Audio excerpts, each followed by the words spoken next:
Assalamualaikum warahmatullahi wabarakatuh. Hamdan wa syukran lillah, wassalatu wassalamu ala rasulillah wa ala alihi wa sahbihi wa mawalah. Ashhadu an la ilaha illallah wa ashhadu anna Muhammadan abduhu wa rasuluh. فقال الله تعالى في كتابه أعوذ بالله من الشيطان الرجيم بسم الله الرحمن الرحيم لقد خلقنا الإنسان في أحسن تقويم ثم رددناه أسفل سافلين. الآية صدق الله العظيم وصدق رسوله النبي الكريم ونحن على ذلك من الشهيدين الشاكرين walhamdulillahi rabbil alamin.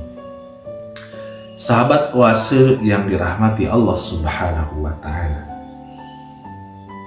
puji dan syukur mari kita panjatkan kehadirat Allah yang maha ghafur, yang mana Allah telah memberi kita panjang umur sehingga kita dapat bertemu kembali pada acara oase obrolan asik sore-sore bersama MGMP PAI SMP Kabupaten Pangandaran.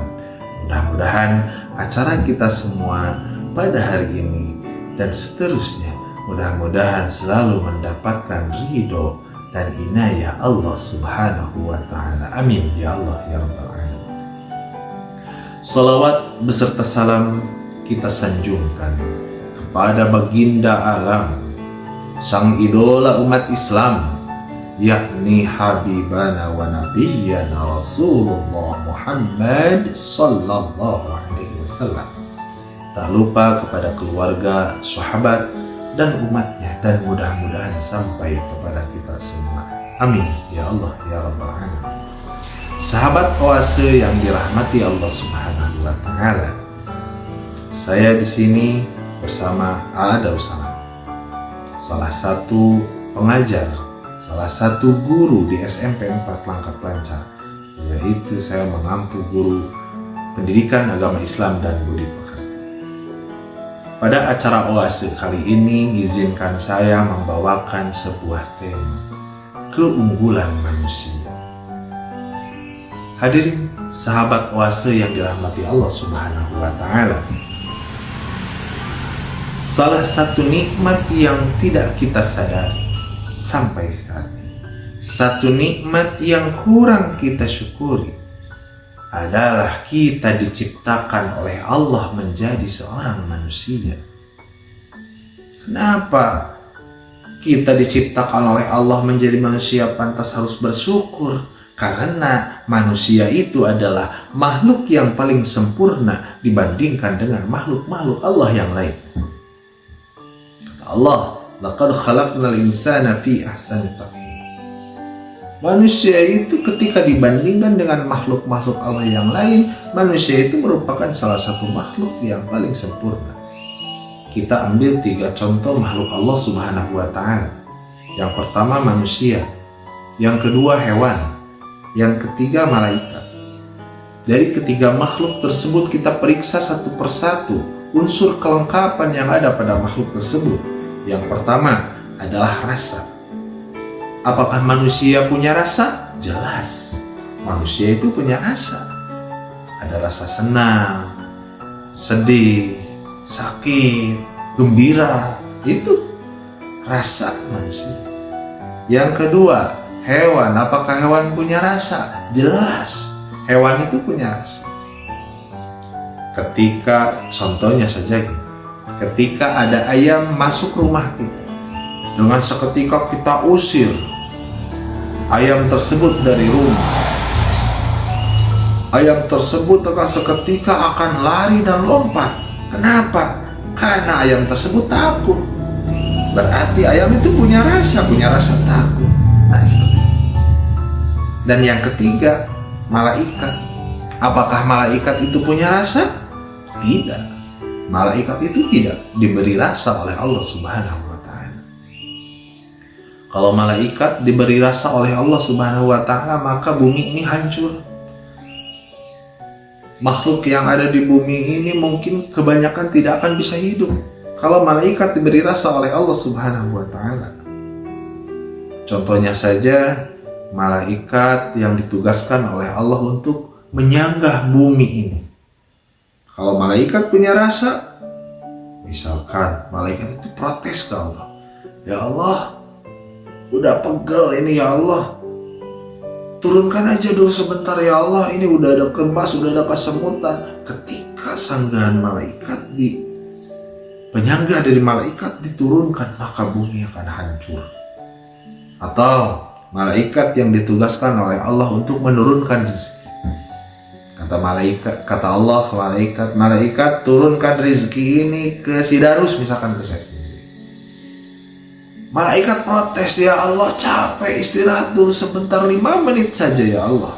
Ternyata rezeki yang Allah berikan untuk saya yang dititipkan ke malaikat itu adalah rezeki bernapas. Bayangkan, rezeki bernapas saya 5 menit diambil oleh Allah Subhanahu wa Ta'ala. Apa yang akan terjadi? Sudahlah, meninggal saya. Itu tanpa kita sadari. Yang kedua, nafsu. Apakah manusia memiliki nafsu? Jelas, manusia itu memiliki nafsu. Kalau manusia tidak memiliki nafsu, maka seberapa lapar pun perut, seberapa dahaga pun tenggorokan, kita tidak nafsu untuk makan, ya tidak akan makan. Kita tidak nafsu untuk minum, ya tidak akan minum. Ataupun nafsu birahi, kalau kita tidak memiliki nafsu birahi, ya jelas manusia itu tidak akan berkembang. Yang kedua, hewan. Apakah hewan memiliki nafsu? Jelas, hewan memiliki nafsu. Ketika lihat di arena adu domba, domba yang di sebelah kanan dan domba yang di sebelah kiri, dia sudah siap-siap untuk diadu. Kenapa? Karena dia sudah pada nafsu dua-duanya untuk bertengkar. Ayam di sebelah kanan, ayam sebelah kiri udah siap-siap, bulunya udah ke atas, lalu diadu, dia sudah pada nafsu. Begitupun nafsu birahi sama, hewan pun sama punya nafsu birahi. Kalau hewan tidak memiliki nafsu birahi, maka hewan tidak akan pernah berkembang. Itulah karunia yang Allah berikan kepada hewan dan juga kepada manusia. Apakah yang ketiga, malaikat punya nafsu? Tidak. Kalau malaikat diberi nafsu oleh Allah Subhanahu wa Ta'ala, maka kemungkinan yang akan terjadi adalah kehancuran. Misal, Allah memerintahkan malaikat untuk menyampaikan rezeki 100 untuk si A dan 100 untuk si B. Tapi malaikat, karena malaikat punya nafsu, malaikat tidak suka sama si A. Maka rezeki yang untuk si A dikasihkan ke si B semuanya. Berarti mana keadilan Allah Subhanahu wa Ta'ala kalau malaikat diberi nafsu? Yang ketiga adalah akal pikiran. Apakah manusia memiliki akal pikiran? Jelas, manusia itu memiliki akal pikiran. Apakah hewan memiliki akal pikiran? Tidak. Hewan itu tidak memiliki akal pikiran. Meskipun kita sama-sama punya otak, punya hati. Hewan punya otak, punya hati. Tetapi kita otak dan hatinya nyambung, adanya persenyawan antara otak dan hati, maka menjadikan satu pemikiran. Kalau hewan, otak dan hatinya tidak nyambung, maka tidak menjadi pikiran. Bahkan ada juga dari golongan manusia juga yang otak dan hatinya sedang tidak disambungkan oleh Allah Subhanahu wa Ta'ala. Lihat saudara-saudara kita yang berjalan-jalan di pinggir jalan, dia sama-sama manusia, tetapi otaknya dan hatinya tidak nyambung, maka dia tidak punya rasa malu, dia tidak punya pikiran. Bahkan dia telanjang pun jalan-jalan, dia nggak pernah merasa malu, nggak pernah merasa minder. Yang ketiga, apakah malaikat punya pikiran? Tidak. Allah tidak menganugerahkan pikiran kepada malaikat, tetapi Allah menganugerahkan akal tabi'i, akal untuk turut hanya kepada Allah Subhanahu wa Ta'ala. Maka malaikat la ya'sunallah, malaikat itu tidak pernah menentang perintahan Allah. Berbeda kita yang punya pikiran. Ketika berkumandang suara adzan, Allahu Akbar, Allahu Akbar, itu adalah panggilan Allah untuk melaksanakan ibadah. Tetapi pikiran kita sering berkomentar, pikiran kita sering ngomong, baru juga adzan waktunya masih panjang. Itu hasil pikiran. Tapi kalau malaikat ketika diberi perintah oleh Allah langsung berangkat. Karena malaikat hanya diberi akal untuk turut saja kepada Allah Subhanahu wa Ta'ala, tidak diberi akal untuk protes. Jadi ketiga kelengkapan makhluk tersebut, manusialah yang unggul. Hadirin sahabat oase rahimakumullah. Tetapi keunggulan manusia tidak boleh dijadikan kesombongan. Keunggulan manusia tidak boleh dijadikan kesempatan untuk menyepelekan makhluk-makhluk Allah yang lain. Karena keunggulan manusia tersebut seketika bisa saja Allah cabut. Summa radadnahu asfala safilin, maka kesempurnaan manusia pun akan Allah tarik kembali, akan Allah turunkan kembali ke tempat yang lebih rendah. Dari dua ayat tersebut ada dua perspektif makna dalam tafsir Muyassar. Makna yang pertama adalah laqad khalaqnal insana fi ahsani taqwim tsumma radadnahu asfala safilin. Allah itu menciptakan manusia dari mulai manusia dalam rahim, keluar dari rahim ibu kita. Kita tidak berdaya, gigi pun tak ada, rambut pun kadang tak ada, tenaga pun tak ada. Tetapi dengan berangsur-angsurnya tahun, umur kita semakin dewasa, semakin gede, maka tenaga kita semakin kuat. Gigi kita yang tadinya tidak ada akan tumbuh satu persatu. Rambut kita yang awalnya tidak ada akan tumbuh satu persatu, akan tumbuh dengan sendiri. Maka kita akan menuju titik kesempurnaan. Tetapi summa radadnahu asfala safilin, kesempurnaan manusia Allah cabut satu persatu. Gigi yang berbaris rapi Allah cabut satu persatu. Ketampanan wajah, kecantikan, keanggunan Allah cabut secara perlahan. Yang awal mulanya cantik, ganteng, semakin lama semakin keriput, Allah tarik. Rambut kita yang awalnya hitam, bergelombang, maka Allah secara perlahan akan mencabut hitam tersebut. Apakah rontok sampai nggak ada rambutnya, atau Allah ganti dengan warna putih? Bahkan tidak sampai sana. Yang awalnya kita tenaga kita besar, secara perlahan tenaga kita dicabut oleh Allah Subhanahu wa Ta'ala, sampai kita tua rempah tidak berdaya apa-apa. Bahkan nyawa pun yang Allah berikan sebagai penunjang kesempurnaan, Allah cabut dengan seketika. Innalillahi wa inna ilaihi raji'un. Apalagi yang akan kita sombongkan? Itu perspektif makna yang pertama. Yang kedua, Allah telah mengangkat derajat manusia. Allah telah meninggikan derajat manusia. Tetapi derajat manusia tersebut dengan seketika bisa Allah turunkan pada derajat yang lebih rendah daripada derajat yang ada. Kita dengar kisah ada seekor ayam ngobrol dengan seekor kucing.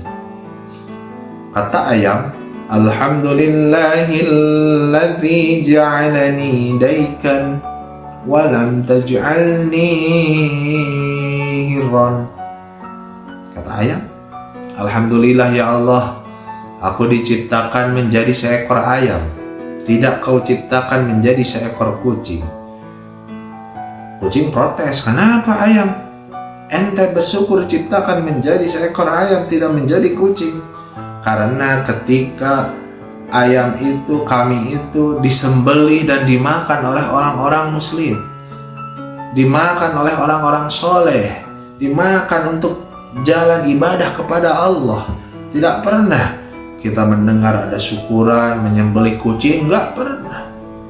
Lalu kucing pun bersyukur kepada Allah. Alhamdulillahilladzi ja'alani hiran wa lam taj'alni kalban. Ya Allah, alhamdulillah aku diciptakan menjadi seekor kucing, tidak kau ciptakan menjadi seekor anjing. Gitu kata kucing. Kenapa? Anjing itu najis muka Allah.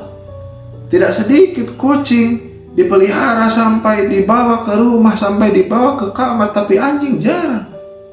Karena anjing memiliki najis muka Allah. Umat Islam memelihara kucing sampai dibawa ke kamar, tapi jarang. Bahkan tidak ada umat Islam yang memelihara anjing dibawa tidur bersama di kamar. Tidak. Lalu anjing pun bersyukur. Alhamdulillahilladzi ja'alani kalban wa lam taj'alni hinziran. Ya Allah, alhamdulillah kau telah ciptakan aku menjadi seekor anjing, tidak kau ciptakan aku menjadi seekor babi. Kenapa? Coba kalian lihat. Coba kita telaah di lingkungan kita.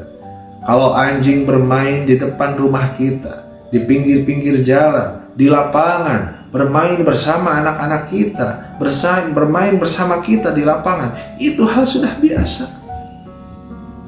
Bahkan tidak sedikit orang yang memelihara anjing dikasih makan. Umat Islam pun ada yang memelihara anjing dikasih makan. Coba kita bandingkan apabila ada babi main-main di depan rumah kita, di pinggir jalan, atau ada babi main-main di lapangan bareng sama anak-anak kita, bareng sama kita di lapangan. Pasti semua akan bubar. Takut semua. Maka tidak sedikit banyak orang yang berangkat ke hutan hanya untuk memburu babi. Lalu babi pun bersyukur. Alhamdulillahilladzi ja'alani hinziran wa lam taj'alni tarikus shalah. Alhamdulillah ya Allah, aku diciptakan menjadi seekor babi. Cek babi, bukan kata saya, kata babi. Walam taj'alni tarikus shalah, Allah tidak menciptakan aku sebagai orang menjadi seorang yang meninggalkan sholat.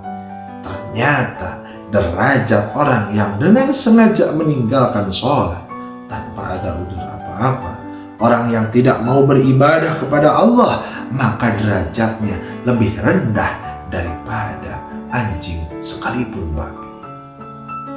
Maka dari itu, sahabat oase yang dirahmati Allah Subhanahu wa Ta'ala, esensi dari materi yang saya sampaikan, mari kita bersama-sama menjaga keunggulan, kesempurnaan derajat yang telah Allah berikan kepada kita dengan cara beribadah kepada Allah Subhanahu wa Ta'ala, dengan cara melaksanakan semua perintah Allah Subhanahu wa Ta'ala, dan dengan meninggalkan larangan Allah Subhanahu wa Ta'ala. Maka kalau kita sudah bisa memasrahkan diri kepada Allah, kita sudah bisa beribadah kepada Allah, maka derajat kita akan tetap di atas makhluk-makhluk yang lain. Tetapi apabila kita tidak beribadah kepada Allah, mengabaikan perintah Allah, maka derajat yang Allah tinggikan akan Allah tarik lebih hina daripada hewan yang paling hina sekali. Mudah-mudahan dari pertemuan kali ini ada manfaatnya. Mohon maaf apabila ada kesalahan. Wallahu muwaffiq ila aqwamit thoriq. Assalamualaikum warahmatullahi wabarakatuh.